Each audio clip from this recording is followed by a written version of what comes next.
Babies. Oh, goodness gracious. We're off to a great start. How are you today, Chris?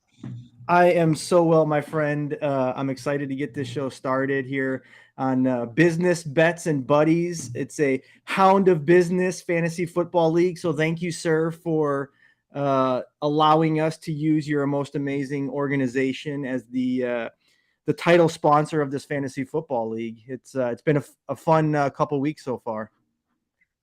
Yeah, dude, we're just getting started, man. My pleasure. Love being surrounded by all these great folks, man. It's an absolute pleasure, and we're going to bless a lot of people through this. I absolutely know we will.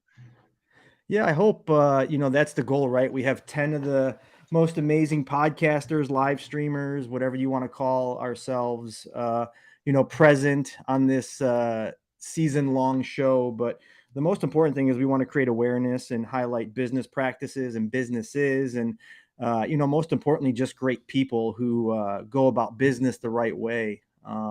Which is important to all of us, and I know it's important to you as the leader of the pack of Hounds of Business.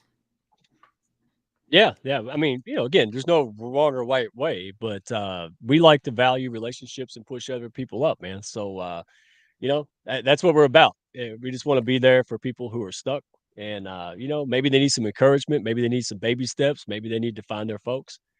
So let's get this party started, man. Let's get it Let's get going. it going. Let's get and start the intro, please, and we'll get to our guests. 2, 3, come on! Welcome to Business Bets and Buddies, the Hounds of Business Fantasy Football League. Join us each week throughout the football season as some of the world's top podcasters discover new businesses, make silly fantasy football bets amongst friends, and promote positivity around the globe. This show could not be possible without the support of Mike King and ESPN Richmond. A special thanks to our sponsors, Caregiving Worldwide, Brilliant Bee Media, and the Walking Tall movement. Look at that. That intro video gets me hyped up. I don't know about you, Mike.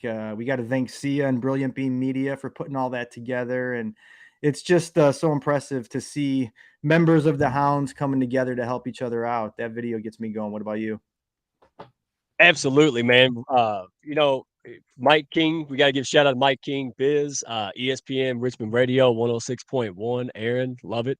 And I needed something to get me going because you beat me. So I'm looking out my window, still waiting for pigs to fly. I'm not sure how that I, happened. I'll it's digress. so funny. I was laughing because you were talking about how the Hounds, work to lift people up. I was thinking, man, I just gave you a beat down. And Yeah, you did. that's the only beat downs in the Hounds will allow. But truly, yeah, first week of the season, I have to say I felt kind of gypped. I had Aaron Rodgers as my quarterback, and he barely made it through the first series of downs. And so Jeff Walliner beat me, if you don't know him, Joey the Mets fan and all his great work. But I vowed at that point to not lose another game, Mike. And so I held true to my word and beat you pretty good this past week. And I know you feel like you don't know a lot about football, but you made a game of it. You made a game of it. I kind of did what Sia did, where I forgot it was Thursday, so Friday I went to move the guy. So I have bench players who scored 29 points, right, 15, and then I had a actual player that scored 0. So that's right, Well, yeah, 0. So you I didn't didn't want to really give the beat me. I secret just away. I probably should have lost had you paid much attention. And football's our game, right? That's what fantasy football season's all about. And obviously it's must-watch TV on Sundays and now Thursdays and Mondays. But I wanted to talk a little bit about our next guest who specializes in a different game, not the game of football, but the game of baseball.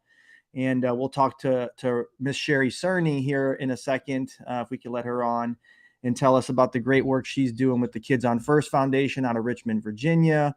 And she actually knows the King Mike, firsthand, and gets to be King in his Mike. presence quite often and do some work with him in the Richmond, Virginia area. So I don't know if Sherry's ready to come on, but there she is. And so, There she Sherry, is.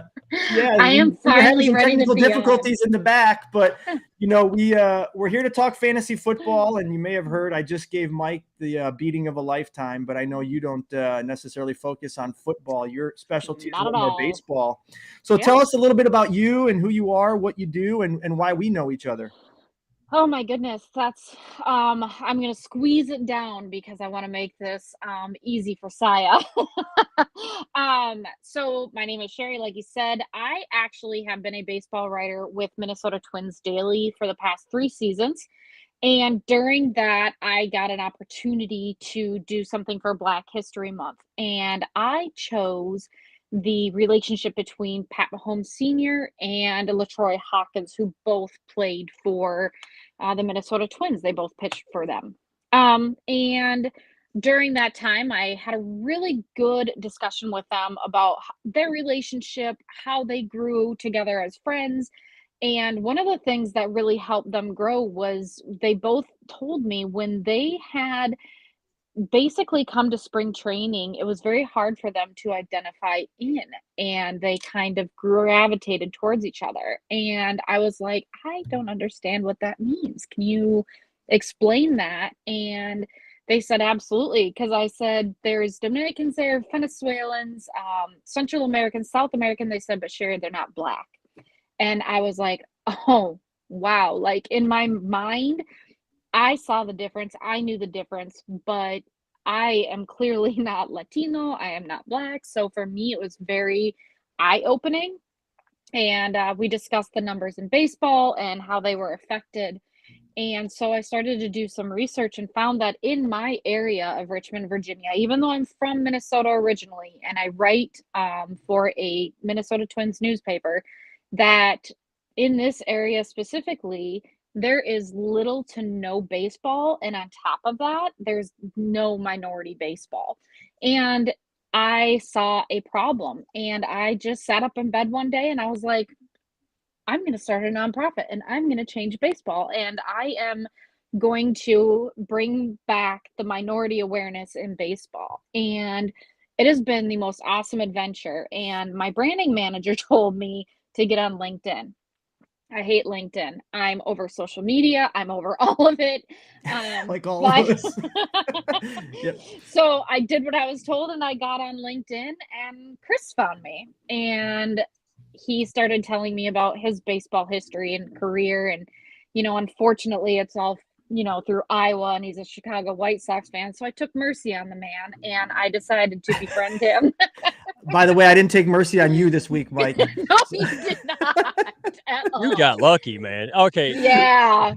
So now good. I'm here working hard and just really not only working hard to give these kids access and opportunities to play baseball, but I'm really out here talking about Black baseball as a whole and how we need to raise the numbers of Black baseball players across the board. It's been amazing. Yeah. I've had a great affection for the game of baseball. For those that know my history, I wouldn't be where I'm at without it. Certainly, I've paid much attention to the lack of minorities in the game and all those great things. And so, Sherry, the work you're doing with Kids on First, the partnership we have together with Walking Tall is nothing short of amazing. We got some great things to talk about here in a few minutes, but I want to make sure we get our next guest on, Mr. Pandit Dasa. Is that how we say it? Am I saying this right? Mike, you probably know better than I. No, I'm going to let him do it because I'm the Muppet Babies are trying to figure this out. You got it. How do you say it? Pandit, why don't please, introduce yourself, what you're doing here, what you know about football, all those good things we're talking about. But we're so honored to have you on as well. Oh, you're muted. Is like political pundit without the political. All right, that's the easiest way to remember it. Pandit. And even then, before I get on any kind of show, the hosts are always trying to repeat my name like 10 times, and so it's a little bit off. And it kind of happened. It was like a pundit mantra going on before the show actually began, right? I mean, everyone's trying to say the name. So, anyways, it's all good. However it is, it's fine. So, my background is that I was a former monk, not a football player, not a famous athlete. But I guess being a monk could kind of be like an athlete. You get up at 4 a.m. every day. You're meditating, focusing your mind, coming into the present moment for 2 to 3 hours a day. And the rest of the day is spent serving one another and serving the community. So I spent 15 years of my life from 1999 to 2014 living in a monastery in a small unknown village called the East Village. which is in New York City. I don't think anyone's ever heard of the East Village in New York, but that's where I was. I'm just joking. Monks have a sense of humor, so I will throw out some. You're probably not sure if I'm joking or not, but I was wondering if we could laugh, Pandit. I don't know. Yes, I don't know how stoic we have to be. I was a bit of a humorous monk. All right, good. I love it. We like to laugh. Yes, you like to laugh and try to get people to laugh. So you can't take life too seriously. It's a little too short. So spent 15 years living as a monk, trying to really focus my mind and helping other people. I was helping a lot of college students on campus and helping students be more focused, be more present, be less stressed. And now I do similar work after leaving the monastery in 2014. I've been speaking in corporations around the globe on mindful leadership, bringing mindfulness into the workplace. And, I also talk a lot about that, how mindfulness can be such a huge component for professional athletes or athletes of any capacity, because, what happens is you get a bad call, and if you can't get that out of your head, that means you're still living in the past, and you're going to miss the play that you're about to engage in, because that's the only place you can make progress. So mindfulness is useful in business, in home life, in your athletic life, wherever it is. The point is to come back to the present moment, because that's the only place we can actually do something of value. We can't do anything of value living in the past, right? Dredging up old memories and why did this happen to me? Why did I get that bad call? That was unfair. Okay, it might have been, but you got to come back to the present moment and make the most of the present situation. Yeah, it's so funny you say that, Pandit, because I attribute some of my ability to navigate my own mental well-being to my athletic past, right? You get into things like visualization and breathing, and as a pitcher, like I was, I always told myself, so what, next pitch, right? You can't control the pitch you just threw. You could have focused on the next pitch and whatnot. And I could only imagine, with some of those tasks you had to accomplish as you were a monk, staying in the present and staying focused was instrumental to your ability just to bear through some of those exercises that I think you had to go through. So if you don't mind, talk to us a little bit about why you are no longer a monk and what you're doing now. I know you have an amazing book and all things like that. So, just give us a little bit more deeper dive into who you are and what you're doing now. So, right before becoming a monk, there was a really strong calling to figure out who I was and what my purpose in life was, right? And that sort of exploration took me into a monastery. The idea was to just be there for a month. I didn't expect it to turn into 15 years, right? Like, it wasn't part of my game plan or life plan or 10-year plan. It just happened, and it kept going and kept going. And then I just felt a calling that I wanted to take everything that I've learned, all of this stuff about mindfulness. When mindfulness wasn't all that popular, I wanted to take it into corporate America, where everyone's so stressed and overworked, working constantly. No one's putting down their phones, right? So it's just like, I need to take it over there. So that was a strong calling for me to do that. And also I wanted to have a family. So it was both. It was more of a personal and a professional growth sort of. And those were the two reasons I left. And now, as you mentioned, just recently, my new book came out. It's called Mindfulness for the Wandering Mind, because I think we all have a wandering mind. Yes. Oh, right? Gosh. Squirrel, right? Yeah. It's like that. You see a monkey jumping from a branch to branch on a tree. So that's like our mind. We have like this monkey mind. And if you think about it, we can't really accomplish a lot in life with a mind that's just going from one place to another. If you can't focus on one thing for a little while, then how are we really going to make progress, right? And so for the last decade or so, I've been speaking on mindful leadership, how you can take mindfulness into the workplace, and it can help you do your work better. It can help you relate to your colleagues better. And if you deal with clients, it can allow you to be more present and attentive with your clients.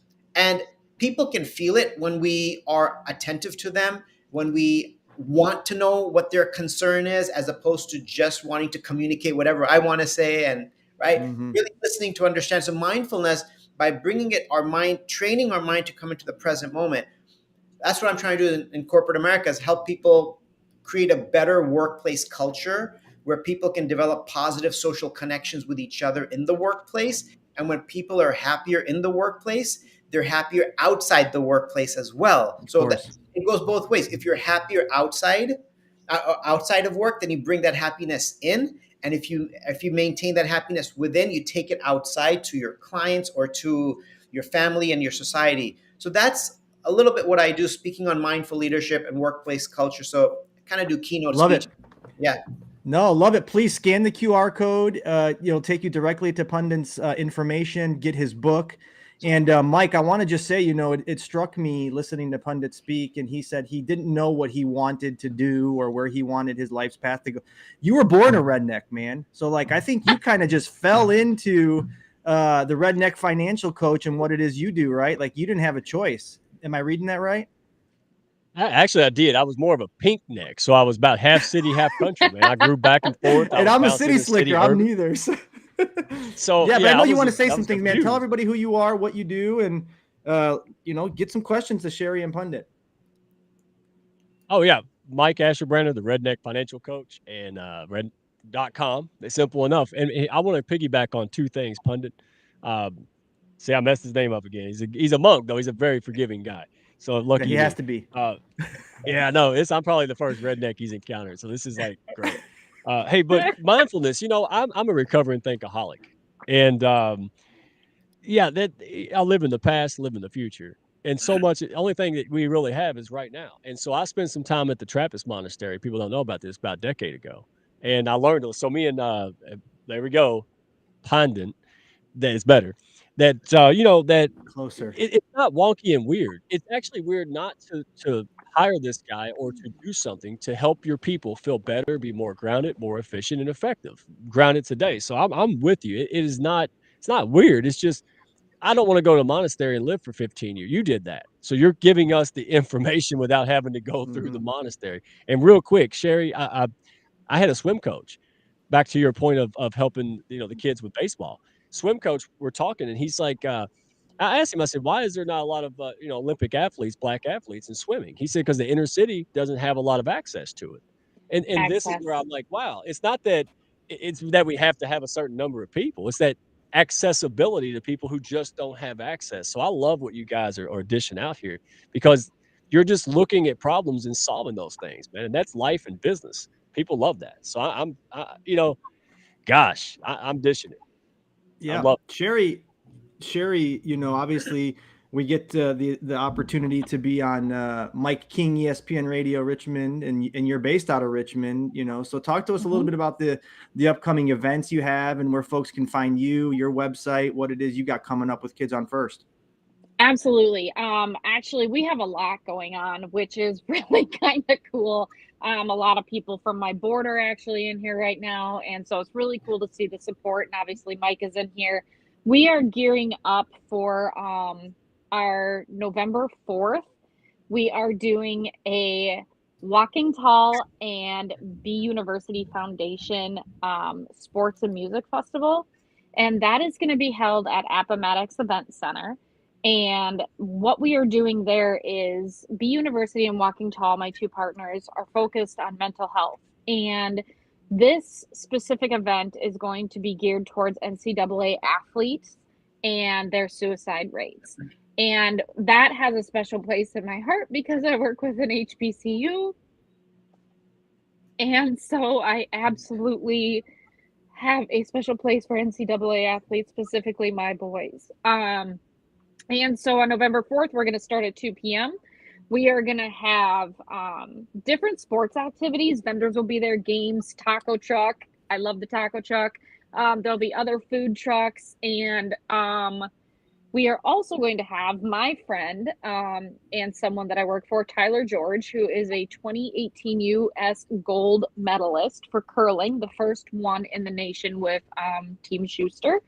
And then we are also going to have Mr. Ryan Lavarnway, who is a 2017 and 2020 Team Israel World Baseball Classic and Olympian. And he also has a Red Sox World Series ring. So we are all stacked. We are bringing in more people, and we are here to raise, obviously, not only suicide awareness for NCAA athletes, but also for Kids on First Foundation, and really show everybody we're here and we want to make a huge impact.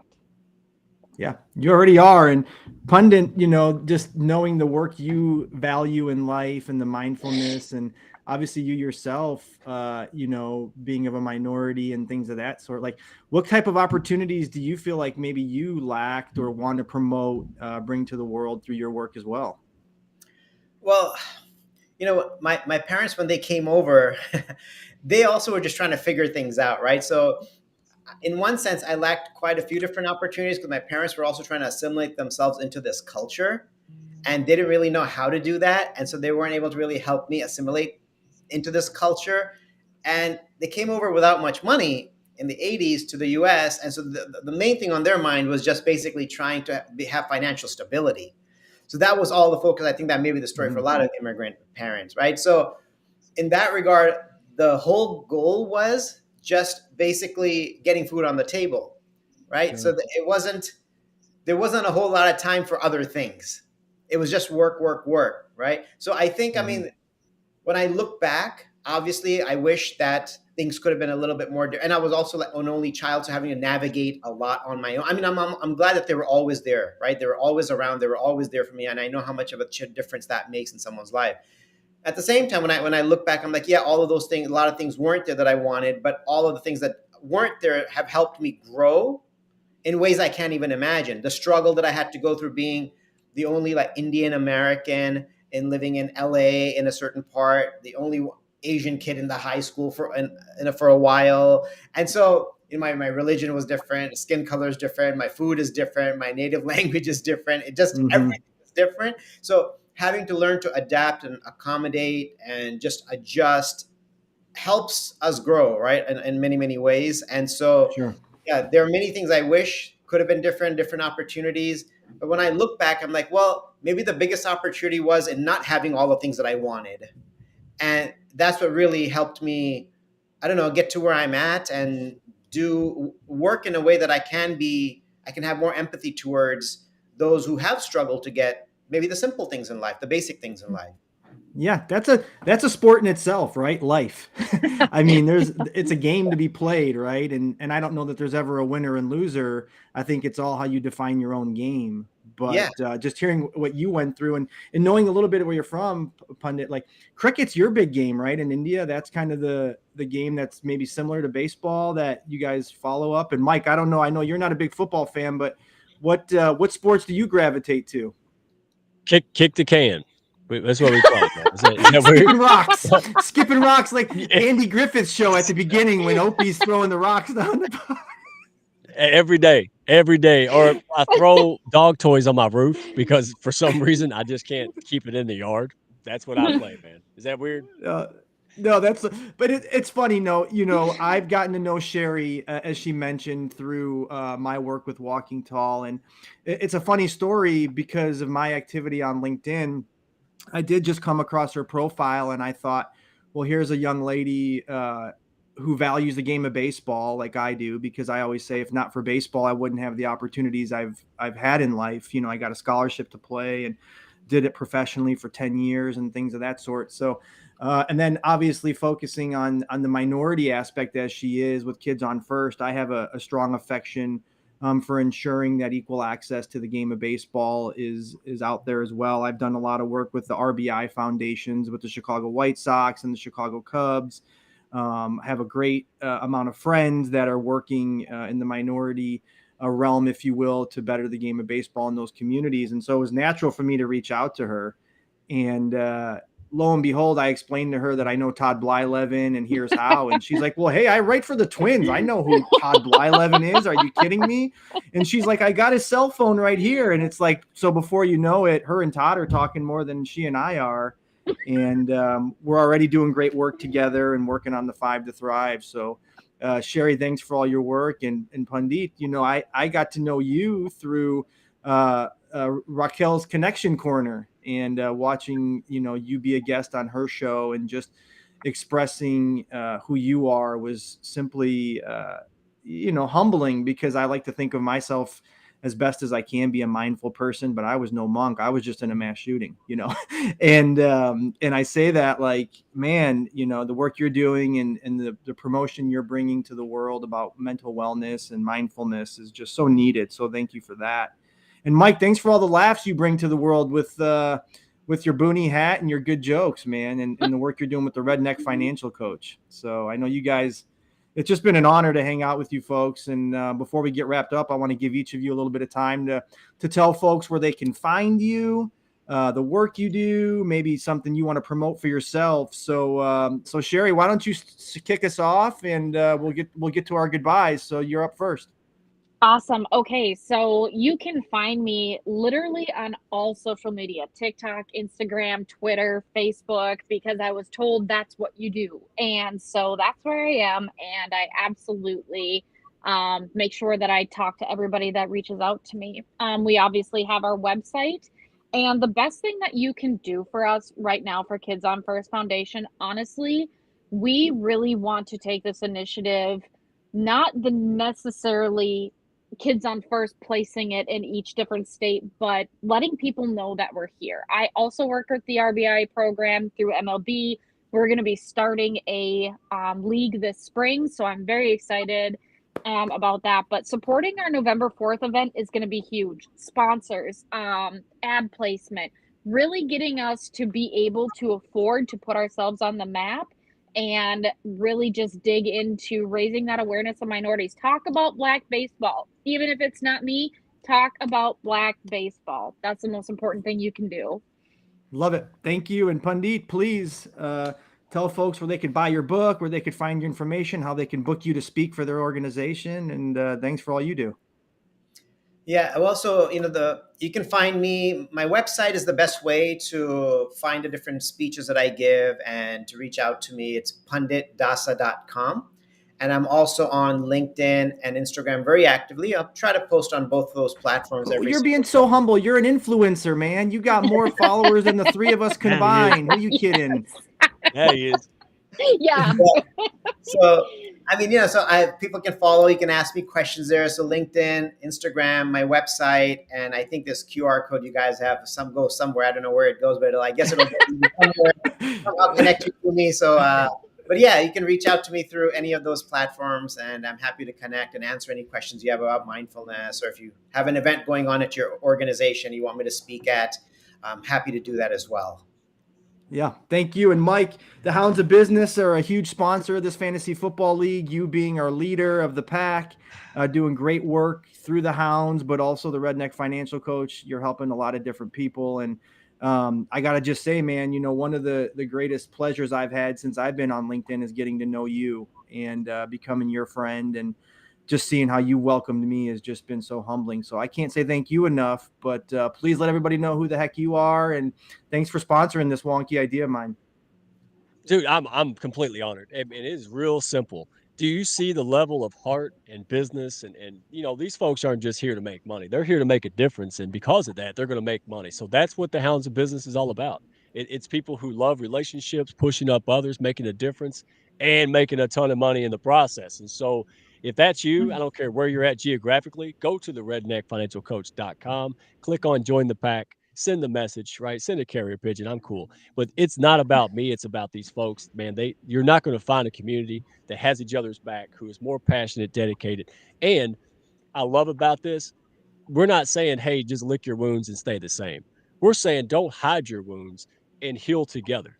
And that's why I love this Power Pack panel. These people are doing things, and the pleasure is mine. Appreciate the kind words, but if it wasn't for you, there would be no me. There would be no Hounds. So million thanks to all you guys, man. I love you to death, and keep it going. Yeah. And for those that don't know, I'm Chris Maliszewski. I'm one of the co-founders of what we call the Walking Tall movement.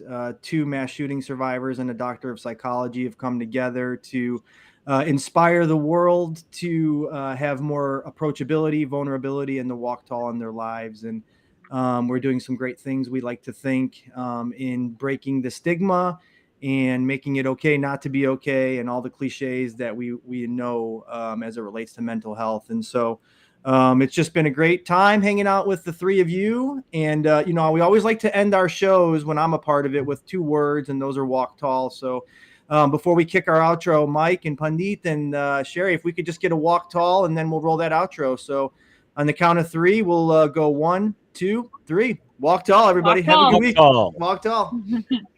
Walk tall. This show would not be possible without the support of Mike King and ESPN Radio. A special thanks to our sponsors, Caregiving Worldwide at caregivingworldwide.com, Brilliant Beam Media at brilliantbeammedia.com, and the Walking Tall movement at walkingtallmovement.com. Walk tall.